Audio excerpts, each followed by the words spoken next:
going on, family? Here with the car chat. Yes, I'm driving. Yes, the sheriff just drove right past me. Kyra, you're so funny.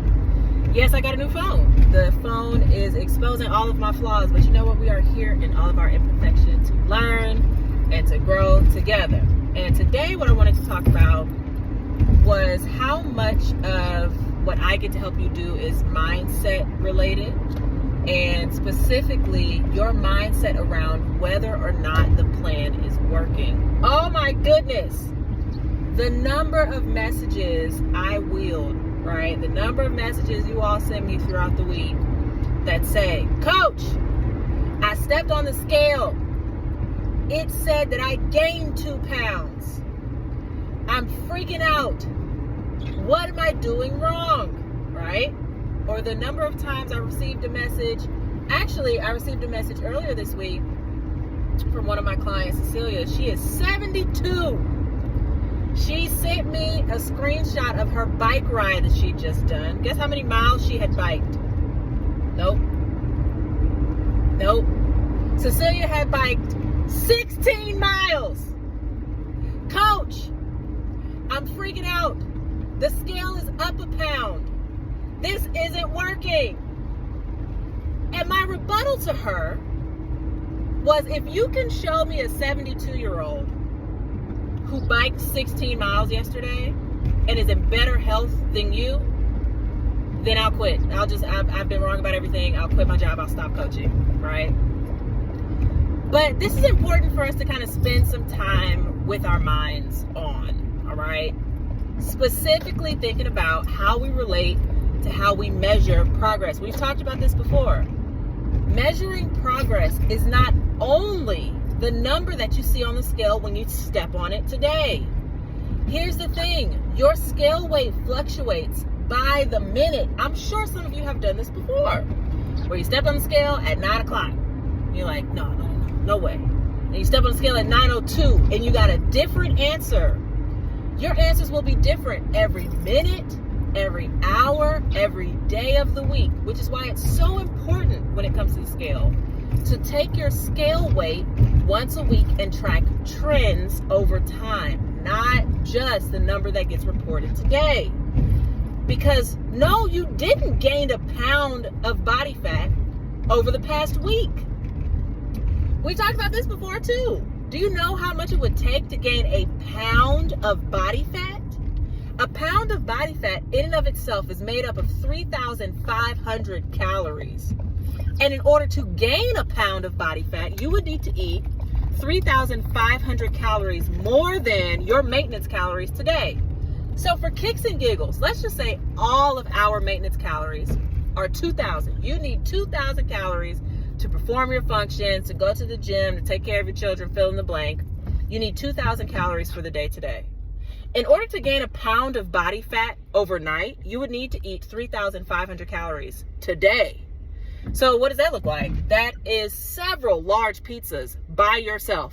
That is several McDonald's meals, right? Not one meal, several meals by yourself.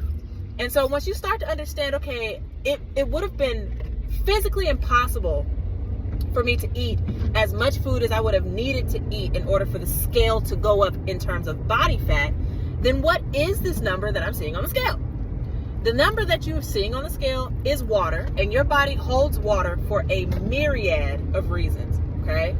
Your body might be holding water because you biked 16 miles yesterday. Your body might be holding water because you've done more activity than you typically do. Your body might be holding water because you're a little bit more stressed than usual, or you're not sleeping as well, or you had a bigger meal than you typically would have had and it still hasn't digested or released that meal that you would have had. Your body can be holding water for a number of reasons, but the number one reason why our bodies tend to hold water is stress. If you are stressed, if you're anxious, if you're worried, if you're not sleeping well, if you are struggling mentally, if you're holding on to something somebody said to you, if there's a lot going on at work, fill in the blank, stress in and of itself can absolutely derail this process. And not because you won't keep losing weight, you will. Stress will derail this process because stress will keep the scale from moving, keep your body from changing, and keep your workouts from feeling good like they once did. You can be experiencing stress just because we're in a calorie deficit, right? You can be experiencing stress, and the stress is keeping you from seeing the fruit of your labor, okay? Think about it like this. If you're stressed during a calorie deficit, which you will be, it is highly probable that you can go several weeks with seeing no change on the scale. And it's not until you have a flex meal or a treat meal or a weekend off that the scale finally moves. Was it the treat meal that made the scale move? Absolutely not. It was the fact that you came down from your stress that allowed the stress hormones in the water that you were holding on to finally be released, okay? That's why it's so important, y'all, for us to, one, manage our stress to avoid self-sabotaging behavior. Self-sabotaging behavior in the form of quitting too early, right? It's debilitating to go several weeks of eating well and exercising and getting your steps done and paying attention to your sleep and all the things that require our attention on this. It is emotionally debilitating to do all of that week after week after week, and a month has passed and nothing has happened on the scale, right? That's emotionally difficult. But if we work on our stress, we might be able to mitigate the number of times that happens, one.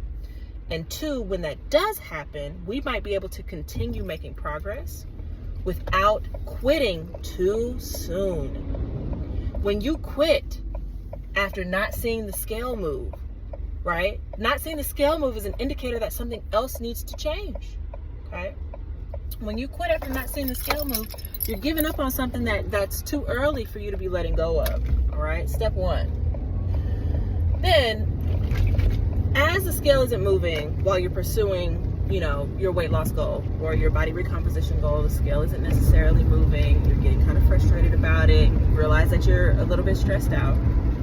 It's also important for us to be keeping track of other measures of progress, including the way your workouts are feeling, the way you're feeling physiologically, right? Where you're sleeping, how you're feeling emotionally as well, your mood, your energy, your stamina, super important.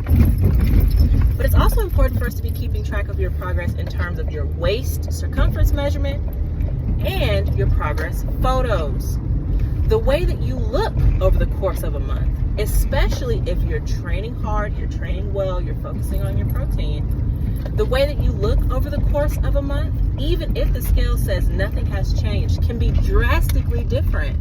So when we do our Friday check-ins, right? When we do our check-ins tomorrow, I want to see your progress photos. I want to see your waist circumference measurement, and I want to see that alongside your scale measure, because the scale is not the most important measure of success here. There are so many other measures that matter, including being a 72-year-old who can bike and bike and bike and bike, and your friends are doing whatever 72-year-old friends do that's not including fitness, okay?